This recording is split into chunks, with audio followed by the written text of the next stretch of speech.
आप सभी को प्रणाम। मैं जया भारत जिला संत कबीर नगर से आज कहना चाहती हूँ, तमाम श्रद्धालु कुंभ में गए और सरकार वहाँ अपने प्रशासन को लगाने में कोताही करता है, क्योंकि उसे तो मौज मस्ती तमाशा देखना था। कुंभ आयोजन किए हैं, इस बात का दुनिया में डंका लगवाना था। अरे कुंभ आप नहीं लगवाए थे, कुंभ तो सदियों से भारत की सरजमी पर लगता है, आज से नहीं लगता है। हाँ, कभी बड़ा कभी छोटा, कभी 12 साल वाला आता है, कभी 6 साल आता। अब की बार 144 वर्ष वाला आया, लेकिन सरकार अपने चारों तरफ से नाकाम रही, क्योंकि जहां भी दिखाई दो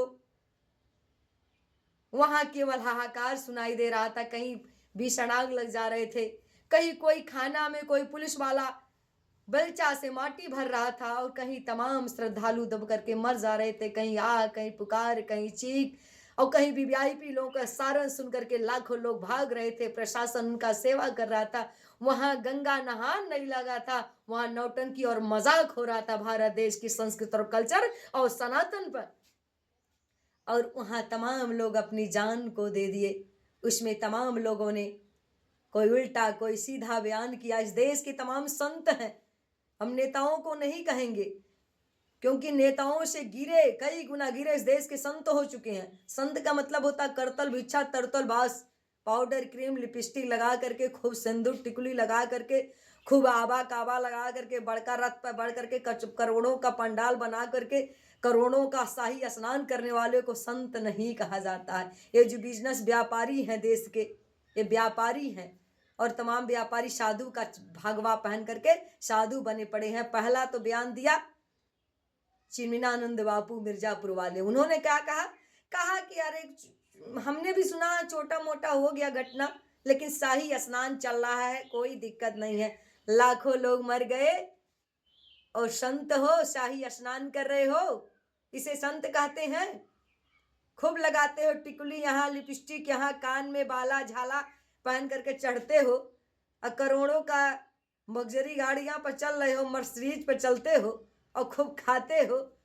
क्या दर्द पता है गरीबों का? चलो, उनका ये दृष्टांत रहा, उनका ये बयान था। दूसरे बयान देने वाले थे धीरेंद्र शास्त्री, हिंदू राष्ट्र बनाने वाले। वहां मरने वाले सब हिंदू ही थे। धीरेंद्र शास्त्री जी से मैं कहना चाहती हूँ, वहां मरने वाले कोई मुसलमान नहीं थे, और आप हिंदू राष्ट्र की मांग करते हो और कह रहे हो कि वहां जितने लोग मर गए सबका मोक्ष हो गया, मोक्ष हो गया। किस शास्त्र में लिखा गया मोक्ष हो जाता है? अगर उस शास्त्र में लिखा भी है तो ऐसे शास्त्र को मैं नहीं मानती हूँ। और एक बात, अगर मोक्ष हो जाता है तो तुम देश में इतना घूम रहे हो पाप करके, न खेती करते हो, न गृहस्थी करते हो, न काम करते हो, न धाम करते हो, और रिकिम रिकिम कपड़ा पहन करके देश का अनर्गल खा कर घूम रहे हो। सबसे बड़े पापी तो तुम ही हो। जाओ नहा लो, डुबकी लगा लो, पाप सारा धुल जाएगा। और पाप के साथ साथ अगर मोक्ष पाते हो तो उसी डुबकी लगाते लगाते उसी कुएं में मर जाओ, मोक्ष भी मिल जाएगा। अब अकेले नहीं, पूरे परिवार के साथ जाओ, मर जाओ। इससे अच्छा मौका कभी नहीं मिलेगा। बाकी हमारे देश के जितने लोग मरे हैं, इनको मोक्ष ही नहीं मिला है, क्योंकि मोक्ष उसको मिलता है। तमाम लोग नहाने गए थे, उस घूम कर आते, अपने गांव गलियों से मिलते, प्रसाद देते, लोगों को बताते, अपने खेत खलिहान देखते। उनकी आत्मा तड़प रही है कि मैं अपने वतन, अपने गांव नहीं लौट पाया, और मोक्ष की बात कर रहे हो। मोक्ष तो आज ऐसे लोगों को चाहिए, और जाइए गंगा जी में डुबकी लगा करके मर जाइए, उसके बाद मोक्ष मिल जाएगा।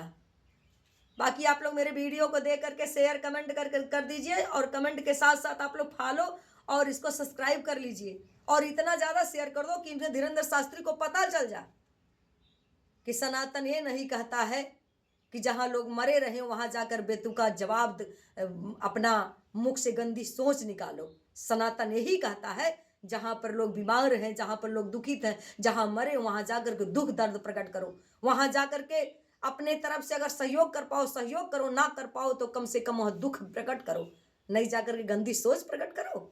सनातन को बदनाम कर रहे हो। ऐसा करोगे तो कभी लोग क्या सोचेंगे? दुनिया के लोग यही सोचेंगे, अरे भारत में नहाने जाएंगे मर जाएंगे, तो वहां के साधु संत महात्मा फकीर बोलते हैं कि मुक्ति मिल जाएगा, तो साले मरवा ही देंगे हमको, अइबे नहीं करेंगे। भारत को बदनाम कर रहे हैं।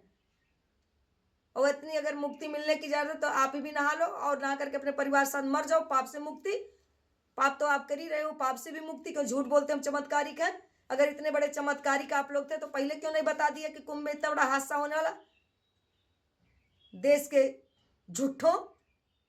बाकी आप लोग की क्या राय है, आप लोग कमेंट करके बताइए। तब तक के लिए मैं जय भारत, आप सभी को प्रणाम। जय गंगा मैया, जय गंगा मैया।